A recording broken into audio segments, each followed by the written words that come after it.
em cima da carta a Esmirna. Então abra sua Bíblia, Apocalipse capítulo 2, nós vamos ler a partir do versículo 8.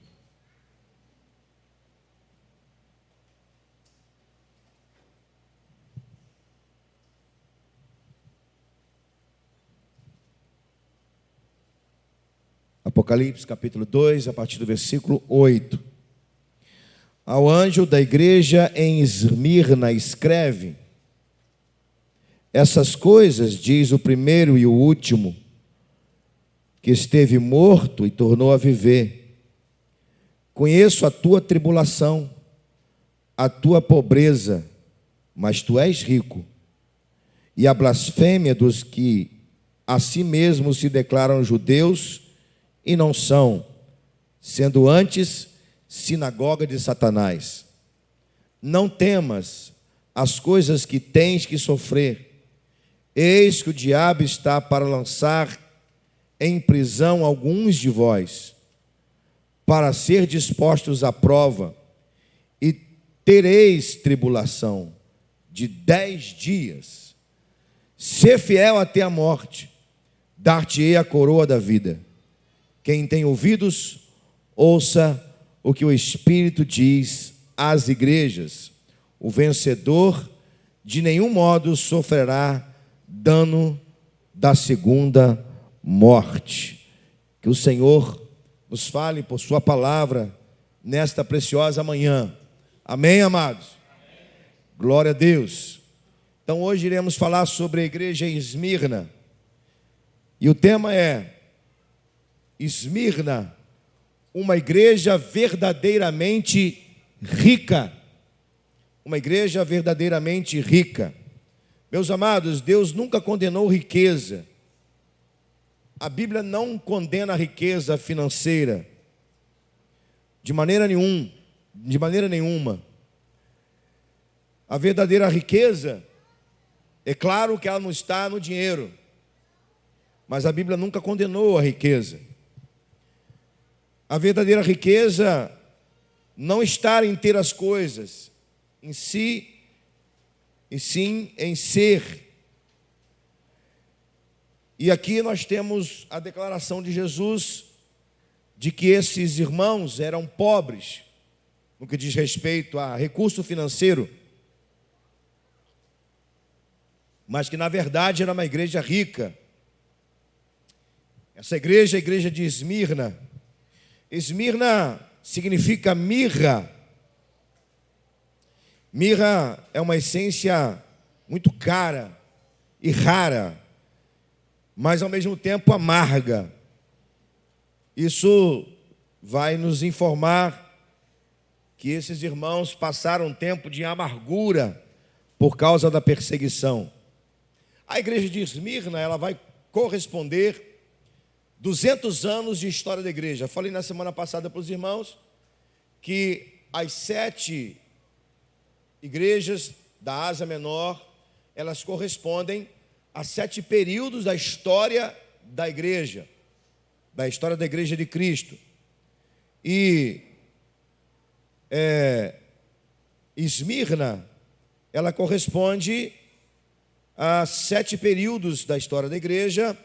O segundo período, ou seja, o período da perseguição, que começa logo após o tempo inicial da igreja, do tempo apostólico, e vai até 313, quando a igreja para de ser perseguida, e aí já é outra história.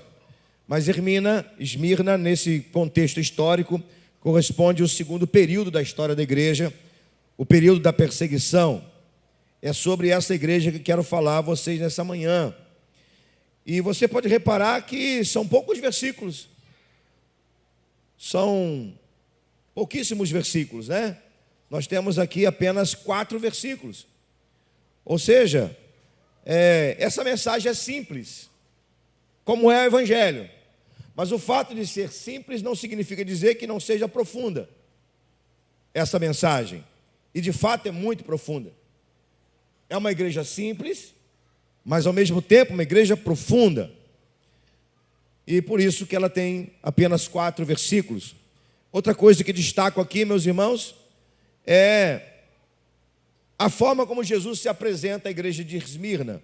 Disse a você, na semana passada, que Jesus se apresenta a cada igreja de uma forma diferente. E ele está tirando aqui um recorte do capítulo 1. Igual foi em Éfeso, há um recorte. Lá no primeiro capítulo você vai ver a descrição do Cristo glorioso, no capítulo 1.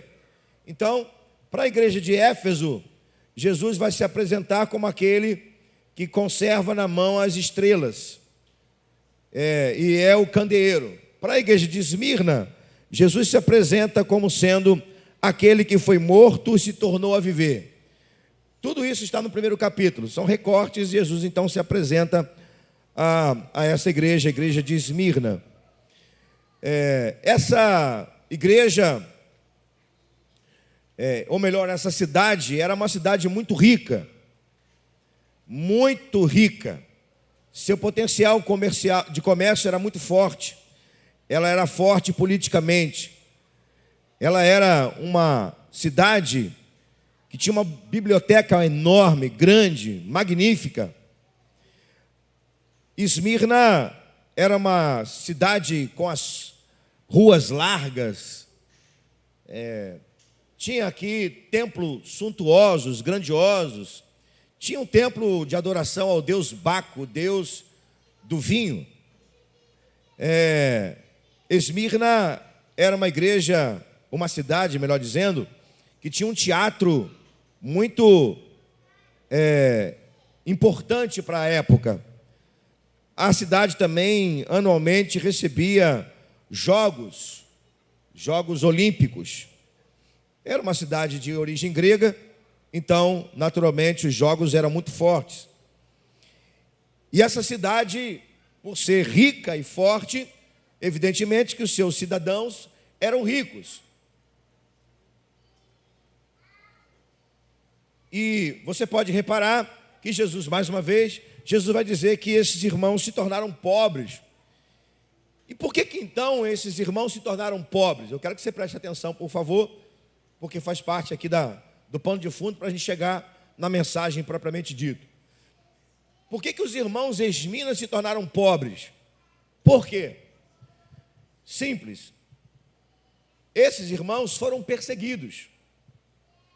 A perseguição, ela não foi diretamente assim. Foram mortos a fio de espada, foram mortos no tonel de azeite fervente, pendurados. Não, a perseguição ela não começou desse jeito. A perseguição ela começou de maneira religiosa. Ela começou de maneira pessoal. Aos poucos, os crentes de Esmirna foram perseguidos pelos próprios judeus. E esses judeus, que tinham muita influência em Roma, começaram a pressionar Roma para que pudesse, então, perseguir esses crentes. Por isso que Jesus vai dizer que esses judeus eram considerados como sinagoga de Satanás. Por esta razão, esses judeus começaram a perseguir os crentes. E eles pressionaram Roma, e Roma então começou a perseguir, de fato, esses crentes em Esmirna. Pode imaginar um pai de família que tem um bom emprego, um bom serviço, um bom salário, ele ser perseguido a ponto de perder o seu emprego só pelo fato de ser crente, só pelo fato de ser cristão, ele perde o seu emprego. Então isso aos poucos vai tornando a igreja, os irmãos da igreja em Esmirna, pobres financeiramente. Por quê? Porque eles foram perdendo os seus empregos, seu trabalho.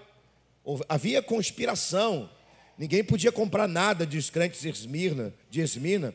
Os trabalhadores profissionais não podiam mais trabalhar só pelo fato de serem crentes. Então essa perseguição, ela passa de ser religiosa, social, e passa a ser direta. Muitos crentes de Esmirna se tornaram extremamente pobres. E depois dessa perseguição, passou-se então a perseguição propriamente dito. Há quem diga, meus irmãos, que aproximadamente 5 milhões de cristãos foram perseguidos e mortos. Claro, não somente nesse período aqui de Esmina, mas antes, somado o número de cristãos desde a época dos apóstolos. 5 milhões para mais. E, na verdade, é um número incontável de pessoas que foram mortos por perseguição. E os cristãos eram constantemente ameaçados. Eles tinham que declarar César como Senhor. Se não declarasse César como Senhor, eram perseguidos e mortos. Mas eles não declararam César como Senhor. Pelo contrário, eles diziam: Cristo é o nosso Senhor. Deixa eu dizer para vocês aqui algumas coisas que levaram os crentes a serem perseguidos. Algumas calúnias, eu diria. São 6 calúnias básicas que construíram, sabe aquela verdade que não é verdade, que no fundo é uma mentira? Que a gente vê muito hoje em dia, de todos os lados, não estou aqui colocando lado A, lado B, verdades, mentiras que se parecem em verdades, mentiras que no fundo são, mentiras disfarçadas de verdade, ou verdades que no fundo são mentiras. Calúnias, olha algumas que inventaram dos crentes em Esmirna. Eles eram taxados como alguém que praticava idolatria. Como assim? Os crentes de Esmirna, idólatra. Porque eles só cultuavam um Deus. Então, eles eram taxados de idólatras por cultuar um Deus. Uma mentira disfarçada de verdade. Eles eram taxados de alguém que não tinha amor. Como assim alguém que não tinha amor? Porque eles tinham uma questão de comunhão muito forte entre eles. Então eles eram taxados assim: eles só amam os seus, não amam ninguém mais. Olha aí, mais uma mentira disfarçada de verdade. Outra, para a gente fechar. Eles foram ameaçados de serem revolucionários, porque eles estavam trazendo algo novo que ia de encontro ao governo, de encontro à religião de César. Então eram revolucionários.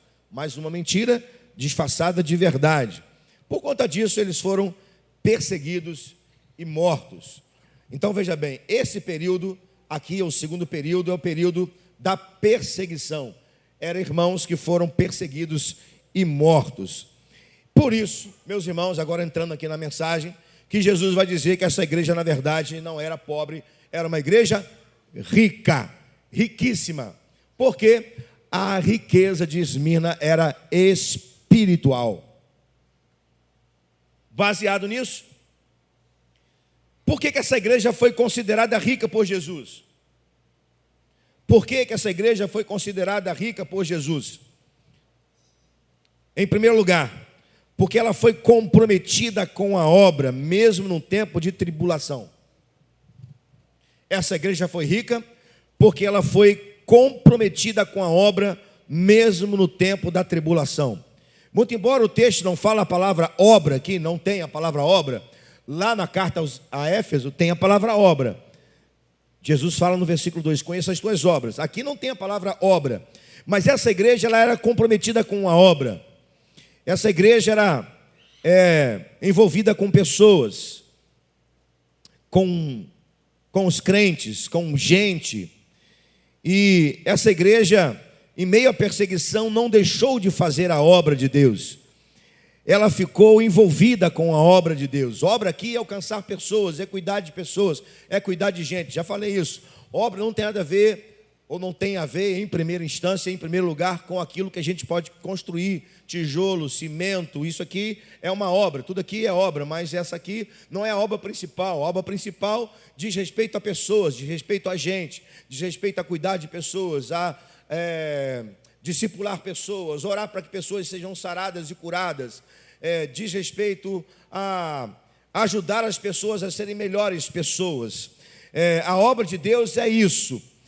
E alcançar pessoas, fazer a obra do Senhor. Essa igreja ela é completamente envolvida com a obra. Eu fico a pensar, meus irmãos, por que tem gente que não se envolve com a obra? Essa igreja está sendo perseguida, os irmãos estão sendo levados à perseguição e mortos. A gente vai falar nisso no segundo ponto aqui. Mas eles não deixaram de fazer a obra. Eu fico a pensar por que tem gente hoje que deixa de fazer a obra de Deus. Talvez seja, meus irmãos, porque a obra dá aquela ideia de algo trabalhoso, né? Algo penoso, cansativo. Você está comigo? Diga amém. Preste atenção aqui, por favor. Vamos se ligar aqui no nome de Jesus na palavra. Tem gente que acha que obra é aquela coisa cansativa, enfadonha, né? Mas obra que alcança as pessoas e traz essas pessoas para perto de Deus, não cansa. Obra que leva as pessoas a se parecerem com Jesus, não cansa. Obra que leva as pessoas a serem cheias do Espírito, não cansa. Então nós temos aqui uma igreja de gente perseguida, gente vivendo a tribulação da perseguição, de gente que sendo ameaçada e morta, gente que perdeu o trabalho, gente que perdeu o emprego, gente que não tinha pouco recurso, mas que não deixou de fazer a obra. Por quê? Porque havia amor nessa igreja, contrário à igreja de Éfeso. Então, isso me leva a pensar de que nós temos uma realidade completamente diferente dessa igreja aqui, nós no Brasil, porque existe a perseguição, ela existe no mundo inteiro. Nosso país não tem perseguição. Espero que ainda não tenha, que não tenha perseguição, ainda que hoje seja uma perseguição ideológica. Mas nós no Brasil não temos a perseguição. E por que será que tem gente que abandona a obra de Deus? Por que será que tem gente que não trabalha para o Senhor? Por que será que tem gente que não se envolve com pessoas? Por que será que tem gente que não evangeliza, não discipula, não ora, não trata, não abraça, não dá atenção? Por que será? Essa igreja está sendo perseguida e morta, mas ela não deixou de fazer a obra do Senhor, mesmo no tempo de tribulação. E a gente precisa pensar nisso, meus irmãos. Não podemos desanimar. A gente precisa reagir. A obra de Deus é responsabilidade nossa. Levante as suas mãos aqui para o alto. Levantou? Deixa eu dizer uma coisa para você. Aquele que tem posto a mão no arado, e olha para trás, não é apto para o reino dos céus. Suas mãos, continua com a sua mão erguida. Sua mão ou suas mãos, são mãos de quem segura no arado. Segurar no arado significa dizer, fazer a obra de Deus. Que as suas mãos sejam mãos ungidas para fazer a obra do Senhor, custe o que custar. Amém, amado? Pode abaixar a sua mão. Todas as vezes que você olhar para a mão, você vai lembrar disso. Eu sou trabalhador do reino de Deus. Eu sou trabalhador de uma seara. Essa igreja era rica porque ela era comprometida com a obra de Deus. Se você trabalha para o Senhor, cuidando de pessoas, cuidando de gente, você é rico. Vou repetir. Se você trabalha na obra de Deus, você é rico. Se você trabalha cuidando de pessoas, você é rico. Se você ora por pessoa, você é rico. Se você discipula a pessoa, você é rico. Se você quer que as pessoas sejam bem, você é rico. Se você quer que os crentes estejam perto de Deus, você é rico. Se você quer que as pessoas sejam cheias de Deus, você é rico. Se você quer que as pessoas sejam cheias do Espírito, você é rico. Em segundo lugar, por que essa igreja é uma igreja rica, considerada rica por Jesus? Porque essa igreja não temia perseguição.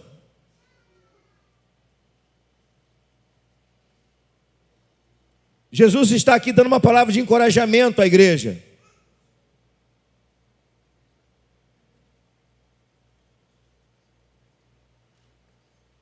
Jesus está garantindo aqui que a perseguição passaria. É uma palavra de encorajamento.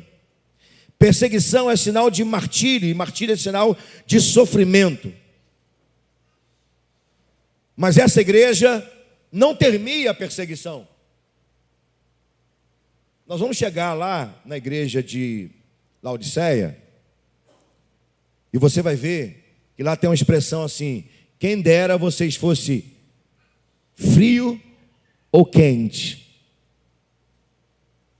É uma expressão que Jesus vai usar lá contra a igreja ou com a igreja de Laodiceia. Quem dera que vocês fossem frio ou quente.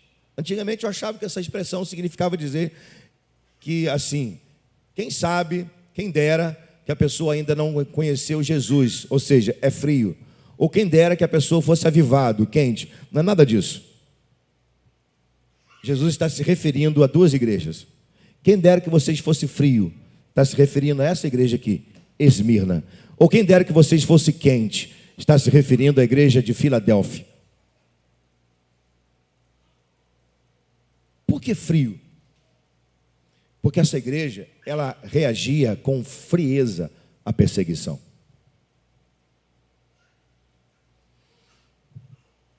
Ela não temia a perseguição. Nesses dias eram celebrados jogos, e aí, nos dias que eram celebrados jogos, eram dias especiais para os perseguidores, porque nesse dia que matava muito crente. Então, eu quero destacar um desses homens que representava muito bem a igreja perseguida, a igreja que não temia a perseguição. O nome dele é Policarpo. Depois você coloca, Juliana. Eu vou colocar para vocês a oração de Policarpo. Policarpo é bispo de Esmirna, é discípulo de João. Ó, discípulo de João. Esse João aqui que escreve Apocalipse. Policarpo é discípulo dele. E Policarpo, ele é bispo dessa igreja de Esmirna. Então, disseram assim a Policarpo: Policarpo, você pode negar Jesus para você ficar vivo? Ele dizia: não, por que eu vou negar Jesus? E Policarpo teve uma visão. Ele teve uma visão. E nessa visão, ou no seu sonho, ele viu o seu travesseiro sendo incendiado. Ele disse para os seus discípulos: eu tenho que morrer queimado. Olha isso. Ele tem uma visão do seu travesseiro pegando fogo. Ele fala para os seus discípulos: eu tenho que morrer queimado. Ele não fala assim, não, eu vou morrer queimado. Ele está dizendo, eu tenho que morrer queimado.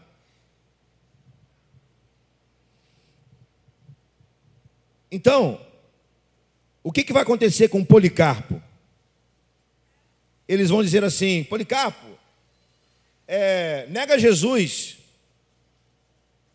E ele vai dizer: por que eu vou negar aquele que é meu rei, aquele que meu Senhor, aquele que me salvou, aquele que me deu a salvação? Não posso negar o meu rei, o meu Senhor, aquele que me deu a salvação.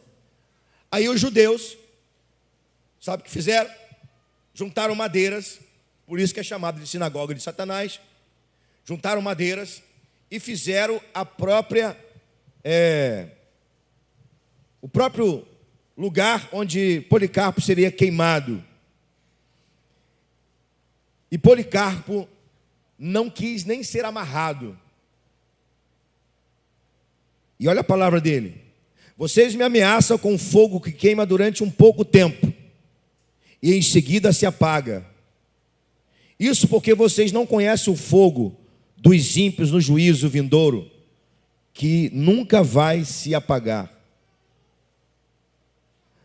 Aí Policarpo vai fazer uma oração. Coloca, por favor, a oração de Policarpo. Olha o que é um crente que não tem medo da perseguição. Ó Senhor Deus, deixa eu ler aqui. Aqui na minha está um pouco diferente. Olha a oração de Policarpo. Ele está no meio das madeiras, pronto para ser queimado, não prefere não ser amarrado. Ele vai fazer essa oração antes de morrer. Ó Senhor Deus Todo-Poderoso. Volta lá. Ó Senhor Deus Todo-Poderoso, Pai de teu bendito e bem-amado Filho Jesus, por quem nós temos conhecimento de ti, Deus dos anjos e das potestades, Deus de toda a criação, de toda a família dos justos que vivem em tua presença. Eu te bendigo porque teres julgado digno de ser contado no número de teus mártires e de participar do cálice de Cristo, para que a ressurreição da alma e do corpo na vida eterna e na incorruptibilidade do Espírito Santo, possa eu hoje com eles ser aceito em tua presença como sacrifício precioso e agradável. Olha isso, irmão. Como sacrifício precioso e agradável. Tu me preparaste para ele. Tu me revelaste, guardaste a tua promessa. Deus de fidelidade e de verdade. Por essa graça e por tudo eu te louvo, te bendigo, te glorifico, por meio de Jesus Cristo, teu Filho bem-amado, eterno sumo sacerdote nos céus. Por ele que está contigo e com o Espírito Santo, te seja dada toda a glória, agora e pelos séculos vindouros. Amém. Você não vai dizer amém? Essa é a oração de um crente perseguido, que não tem medo da perseguição e que está sendo incendiado por amor a Jesus Cristo. Sabe o que esses crentes diziam? Milhares e milhões deles, eles diziam a mesma coisa. O que está me queimando por fora, o fogo que me queima por fora, não é maior do que o fogo que está dentro do meu coração. A presença do Espírito Santo do Senhor. Por que essa igreja era rica? Porque os seus crentes tinham fogo aqui dentro. Fogo da paixão pelo nome de Jesus Cristo. Porque esses crentes tinham fogo do Espírito Santo aquecendo os seus corações. Quem tem fogo aqui dentro não teme o que está do lado de fora. Louvado seja o nome de Jesus. Em terceiro lugar, por que essa igreja foi considerada uma igreja rica por Jesus? Porque essa igreja, ela tinha uma fé inabalável.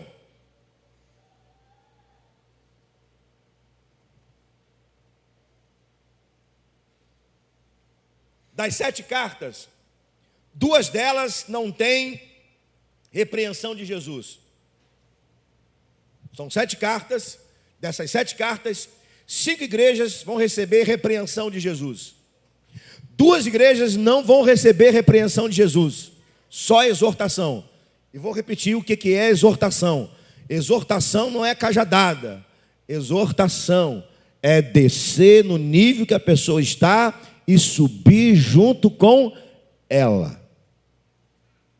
Exortar é o mesmo que animar. Então cuidado quando você for falar exortar e tiver outro sentido que não esse. Esse é o sentido bíblico de exortar. Levantar, botar para cima. Diferente de repreender. Então nós temos 5 cartas, 7 cartas, melhor dizendo. Das 7, 2 não recebem repreensão de Jesus. Quais são elas? Esmirna e Filadélfia. A igreja fria e a igreja quente. A igreja fria porque reagia com frieza à perseguição. Ela não recebe repreensão de Jesus. Por que ela não recebe repreensão de Jesus? Preste atenção nisso. Porque a sua fé era inabalável.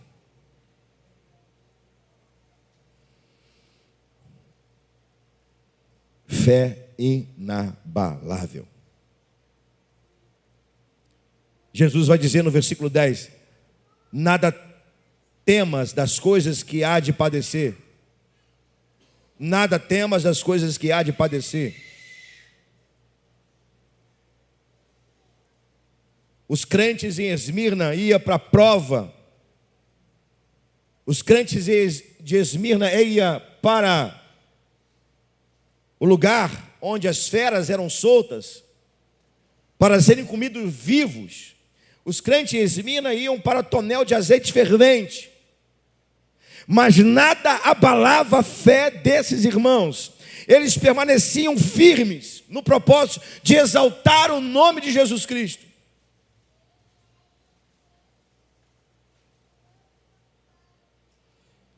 E por isso, essa igreja era rica, porque a fé era inabalável. Eu fico a pensar, meus irmãos, mais uma vez, eu uso essa frase, eu fico a pensar, por que tem tanta gente abandonando, não vou dizer a igreja, porque a gente logo acha que abandonar a igreja é abandonar o templo. Por que tem tanta gente que abandona a fé?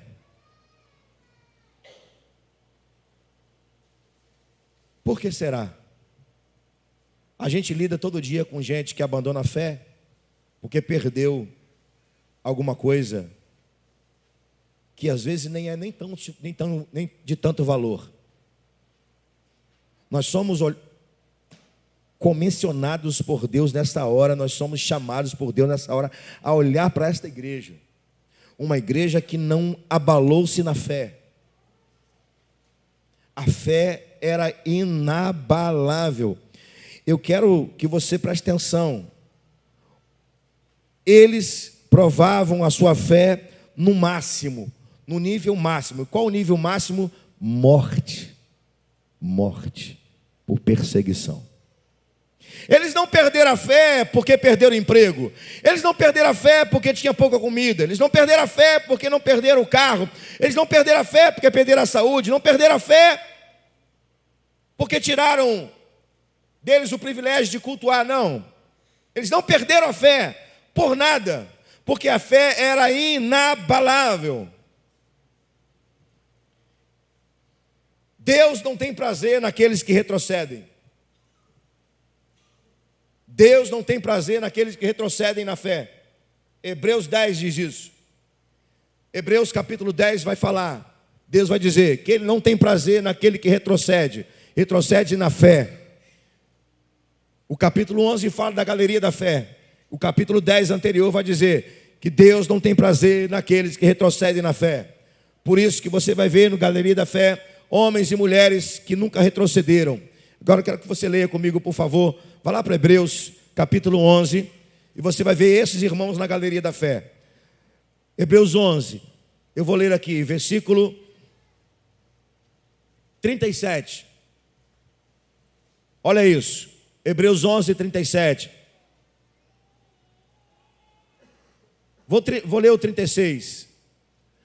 Outros, por sua vez, passaram pela prova de escárnio, açoite, sim, até algemas e prisões. Foram apedrejados, provados, cerrados pelo meio, mortos a fio de espada. Andaram peregrinos, vestidos de peles de ovelha de cabras, necessitados, afligidos, maltratados. Olha o que diz o versículo 38. Homens dos quais o mundo não era digno.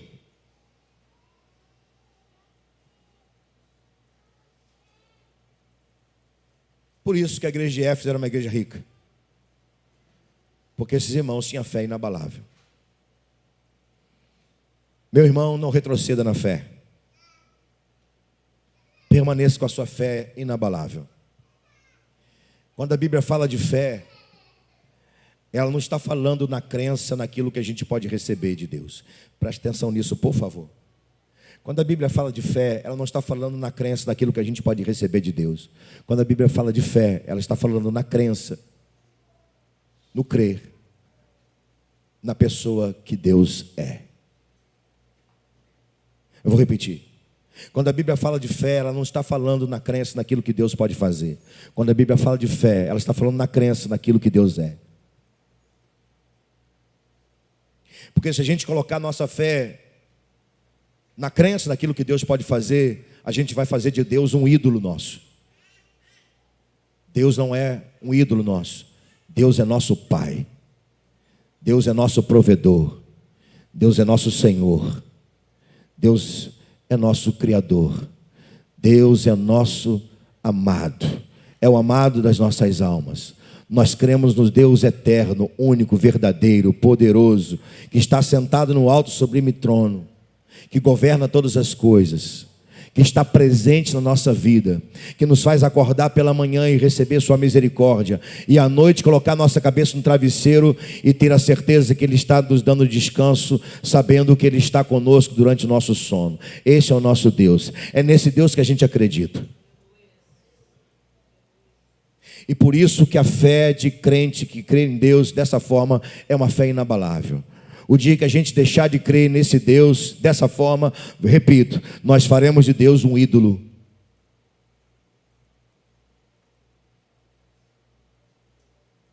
Quando a gente crê num Deus único e verdadeiro, a morte se torna uma vírgula, não um ponto final. Para nós, a morte é uma vírgula, não é um ponto final. É uma vírgula que dá lugar a uma vírgula de um tempo presente que dá lugar a um tempo eterno. Por isso que esses crentes, eles eram ricos. E eu disse a você que essa mensagem é para hoje, não é para, foi para ontem, é para hoje. Deus está nos chamando nessa manhã a termos uma fé inabalável. Quero terminar. A igreja de Esmirna foi, de fato, uma igreja rica para o Senhor Jesus. Você vai acompanhar comigo na última mensagem e você vai ver que há um contraste entre Esmirna e Laodiceia. Presta atenção. Esmirna era pobre e Jesus disse que ela era rica. Laodiceia era rica e Jesus disse que ela era pobre. De novo. Esmirna era pobre e Jesus disse que ela era rica. Laodiceia era rica e Jesus disse que ela era pobre. Por quê? Mais uma vez, a verdadeira riqueza, meus irmãos, ela está naquilo que aprendemos nessa manhã com a igreja de Esmirna. A verdadeira riqueza, ela está em nós continuarmos fazendo a obra de Deus. A verdadeira riqueza está em nós continuarmos sendo tementes a Deus e sermos pessoas e uma igreja firme na fé, e a riqueza está em sermos fiéis a Jesus. Essa é a nossa riqueza. Servir a Cristo. A nossa riqueza é ter uma fé inabalável e sermos fiéis a Jesus. Termino dizendo a última coisa que Jesus fala a esta igreja. E qual é a última coisa que Jesus fala a esta igreja? O vencedor de nenhum modo sofrerá o dano da segunda morte. Olha o versículo 11 comigo. O vencedor de nenhum modo sofrerá dano da segunda morte. Por que que Jesus está dizendo isso para esses irmãos? Porque eles sofreram o dano da primeira morte.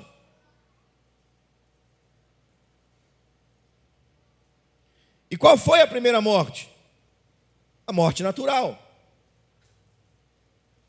foi de forma danosa, foi de forma dolorosa, horrorosa, horrenda, lamentável, triste. Foi uma morte terrível. Mas a história diz, todos os historiadores dizem, que o sangue dos nossos primeiros irmãos se tornaram semente na pregação do Evangelho. E Jesus está dizendo para essa igreja: a segunda morte vocês não vão ter dor. Eu termino com Apocalipse capítulo 21, versículo 4. A promessa de Jesus a essa igreja vai culminar lá em Apocalipse 21, 4, e você vai ler comigo para a gente terminar. Abra sua Bíblia aí.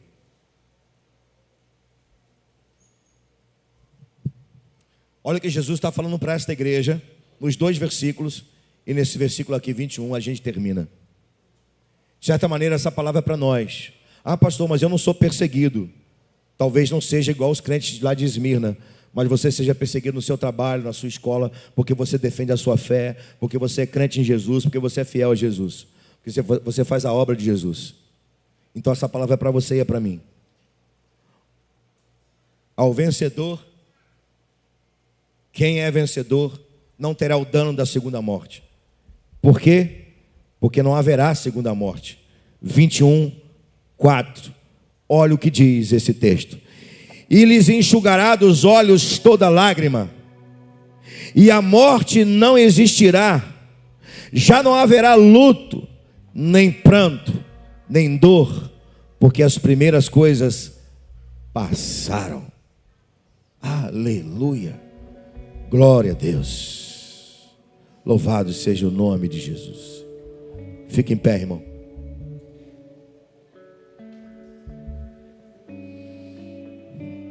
Eu tenho uma pergunta para te fazer. Mas antes de fazer uma pergunta, o que o Espírito Santo falou a esta igreja e fala para nós hoje? Ouça a voz do Espírito. O que o Espírito Santo falou para a igreja de Esmirna? Ser fiel até a morte. Permaneçam fiéis. Foi o que o Espírito diz à igreja de Esmirna. É a mesma coisa que o Espírito está dizendo para mim e para você. Permita-me, eu sou agora a voz do Espírito para você. Para a gente terminar, permita-me. Então feche seus olhos e ouça a voz do Espírito. Feche seus olhos e ouça a voz do Espírito.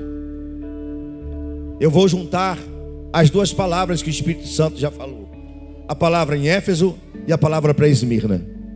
Então você que é a igreja, ouça a voz do Espírito nesta manhã. O Espírito Santo está dizendo: não abandone o primeiro amor. Permaneça fiel, custe o que custar. O Espírito Santo está falando à sua igreja, Segunda Batista Jardim Carioca, nesta manhã. Não abandone o primeiro amor. Não abandone a obra. Permaneça fiel a Jesus, custe o que custar. Com seus olhos fechados, eu quero te fazer a pergunta: que tipo de crente você é? Rico ou pobre? Pobre ou rico? Que tipo de crente você é? Eu espero que você seja um crente riquíssimo. Que as riquezas espirituais sejam abundantes na sua vida. Porque a palavra do Senhor diz em Efésios 2:1 que o Senhor já nos abençoou com toda a sorte de bênção nas regiões celestiais. Eu espero que a Segunda Igreja Batista Jardim Carioca seja uma igreja verdadeiramente rica. Rica, porque ela não abandona a obra de Deus. Rica, porque ela permanece firme mesmo em meio às tribulações. rica, porque ela permanece fiel ao Senhor, com uma fé inabalável. Eu espero que você seja uma igreja rica, meu irmão. Deixa eu orar por você, por favor. E mais uma vez, com todo carinho, eu peço que você pegue a sua mão, agora não levante. Eu peço que você coloque a sua mão sobre o peito, no lado esquerdo do seu coração, porque no nome de Jesus eu quero orar sobre você, sobre a sua vida nesta manhã.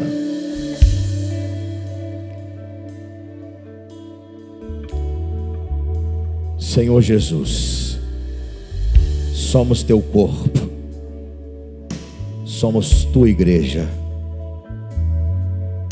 somos teu povo. Meu Senhor, obrigado por essa palavra viva, presente nesse tempo. Obrigado porque a tua palavra, ela é atemporal.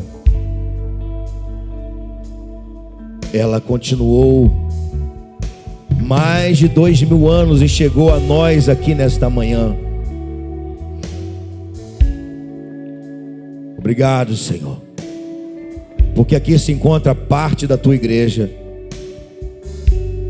E eu espero que nesta manhã os nossos corações se voltem para a tua palavra.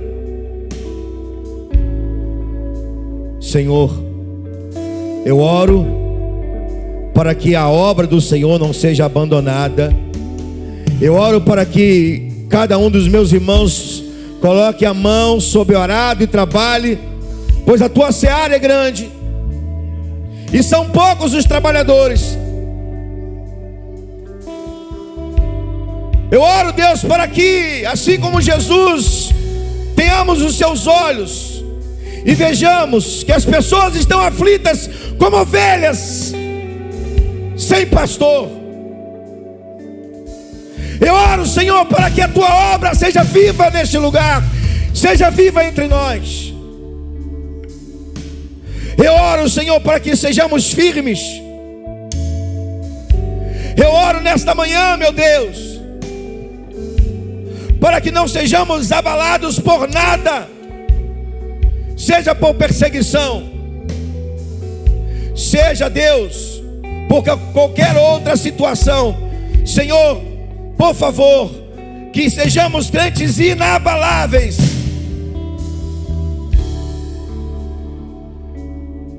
que a nossa fé seja inabalável,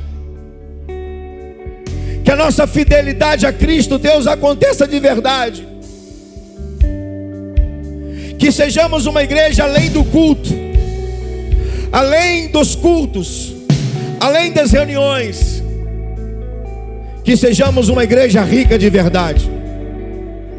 Eu oro para que a segunda igreja batista Jardim Carioca seja uma igreja rica de verdade, rica na palavra, rica nos dons, rica na obra, rica na fé, rica na fidelidade ao Senhor.